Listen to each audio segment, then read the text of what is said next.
இந்த ட்ரைலர் கட்ட வேணும்னே ஒரு 2 இன்டென்ஷனுக்காக கட் பண்ணியிருக்காங்க. ஃபர்ஸ்ட்டு ஸ்டோரி எந்த வகையிலும் ஸ்பாயில் ஆயிடக்கூடாது அப்படின்னு தெளிவான ஒரு இன்டென்ஷன்ல கட் பண்ணியிருக்காங்க. அது தெளிவா தெரியுது. அது மட்டும் இல்லாம ஏற்கனவே கூலி படத்துக்கு ஹைப் அதிகம்னு சொல்லலாம். இந்த ஹைப்பை இன்னும் அதிகமாக்குற மாதிரி நமக்கு வேணாம். இந்த ஹைப்பை மெயின்டைன் பண்ணாலே வரவங்களுக்கு சாட்டிஸ்ஃபை பண்ணி நம்ம நல்ல படத்தை கொடுத்துலாம் அப்படின்னு லியோல வாங்கின அடியை திருப்பி வாங்காம இருக்கிறதுக்கு தெளிவா கட் பண்ணியிருக்காங்க.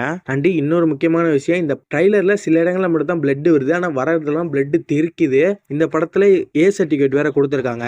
ஸோ இந்த படத்தில் பிளட்டும் பேர்ட் வேர்ட்ஸும் நம்ம அதிகமாக எதிர்பார்க்கலாம்னு நினைக்கிறேன். இப்போ ட்ரைலரை வச்சு ஸ்டோரி கிட்ட வந்தோம்னா, ட்ரைலராக இருந்தாலும் சரி ஸ்டோரியாக இருந்தாலும் சரி அதில் மெயின் பிளாட்டாக மெயின் கோரா எந்த கேரக்டர் இருக்குன்னா சத்யராஜ் சாரோட கேரக்டர் தான். அந்த கேரக்டர் ஒரு டிஃப்ரெண்டான ஒரு கிரே ஷேடான கேரக்டர்னு சொல்லலாம். அதாவது சில ஆளுங்களை தூக்கிட்டு வந்து அவங்கள சாவடிக்கனே தெரியாது, அது எப்படி செத்தாங்கன்னே தெரியாத அளவுக்கு சாவடிக்கக்கூடிய ஒரு கேரக்டர். அதுக்காக இது ஏதோ புது இன்வென்ஷன்லாம் கண்டுபிடிக்கிற மாதிரியான கேரக்டராக இருக்கு. ஸோ இந்த மாதிரி சத்யராஜ் சார் கேரக்டர் கொலைகள் பண்ண அதை மறைக்கிற ஒரு கேரக்டர் ஸ்ருதிஹாசன் கேரக்டர் இருக்கு. இந்த மாதிரியான ஒரு கிரே ஷேட் கேரக்டரா தான் சத்யராஜ் சார் கேரக்டர் இருக்கு. இந்த கேரக்டர் நாகார்ஜுனா கீழே வேலை பார்க்கறதுக்கான சான்சஸ் இருக்கு, இல்ல வேற எதுக்கு வேலை பார்க்கறதுக்கான சான்சஸ் இருக்கு. இப்ப அந்த கேரக்டர் கிட்ட ஏதோ ஒரு எவிடன்ஸோ ஏதோ ஒரு விஷயம் கிடைச்சிருது. அண்ட் அந்த கேரக்டர் அதை சேவ் பண்ண ட்ரை பண்ணுது. சத்யராஜ் சார் கேரக்டருக்கு ஒரு ஃபைட் சீக்வன்ஸ் இருக்கு, அதை நீங்க ட்ரைலர்லயே தெளிவா பார்க்கலாம். அப்ப கையில ஒரு பேகை மாட்டிக்கிட்டு அதை சேவ் பண்ற மாதிரி தான் ஃபுல் ஃபைட் சீக்வன்ஸும் இருக்கிற மாதிரி தெரியுது. ஸோ இப்படி வரக்கூடிய சத்யராஜ் சார் கேரக்டர் ஏதோ ஒரு இடத்துல செத்துடுது, ஆர் எங்க தூக்கிட்டு போயிறாங்க உங்களுக்கு. அந்த எவிடன்ஸ் ஸ்ருதிஹாசன் கிட்ட கிடைக்குது.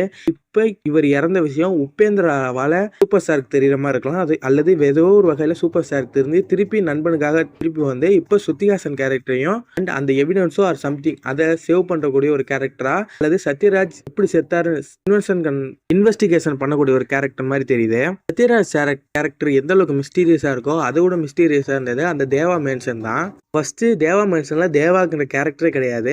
அண்ட் அங்கதான் சத்யராஜ் சார் வித்தியாசமா கொலைகளும் பண்றாரு. அதே இடத்துல தான் உபேந்திராசும் சூப்பர் ஸ்டாரும் சேர்ந்து டிக்கெட் வைப்புக்கு டான்ஸும் பண்றாங்க. அந்த இடம் எப்படியாப்பட்ட இடம், அது எப்படி அவங்க பிளேஸ் பண்ணிருக்காங்கன்னு சுத்தமா புரியல.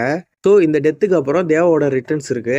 அண்ட் ஃபிளாஷ்பேக், இந்த படத்துல ஒரு ஃபிளாஷ்பேக்னு தனியாக வைக்காம நான்லீனியரா, அதாவது உபேந்திரா சார் கேரக்டர் வந்து உபேந்திரா சார் கேரக்டர் ஃபிளாஷ்பேக்ல யாரு, சத்யராஜ் கேரக்டர் வந்து சத்யராஜ் சார் ஃபிளாஷ்பேக்ல யாரு, இவங்க எப்படி தேவாவோட கனெக்ட் ஆகுறாங்க அப்படிங்கிற மாதிரி இருக்கலாம். ஃபர்ஸ்ட் இந்த படத்துக்கு ஃபிளாஷ்பேக் இருக்க சான்ஸ் கம்மி தான் அப்படின்னு சொல்லியிருந்தாங்க. ஆனால் இப்போ ஃபிளாஷ்பேக் இருக்கு, அதை ட்ரைலர்லேயே தெளிவாக அவங்க காட்டிட்டாங்க. இந்த ஃபிளாஷ்பேக்ல சூப்பர் ஸ்டாருக்கு டீஏஜிங் பண்ணியிருக்காங்க. அதோட ஒரு சின்ன லுக்கு மட்டும் கடைசியில் காட்டியிருப்பாங்க.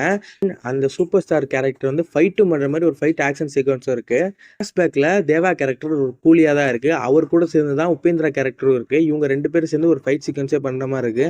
இவங்களுக்கும் போலீஸ்க்குமே இது ஒரு பிரச்சனை ஆகுது. இது எதுனாலன்னு தெரியல.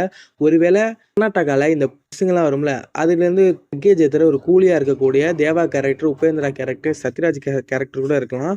அதே இடத்துல நாகார்ஜுனா சார் கேரக்டர் கூட இருக்கிறதுக்கு வாய்ப்பு இருக்கு. ஸோ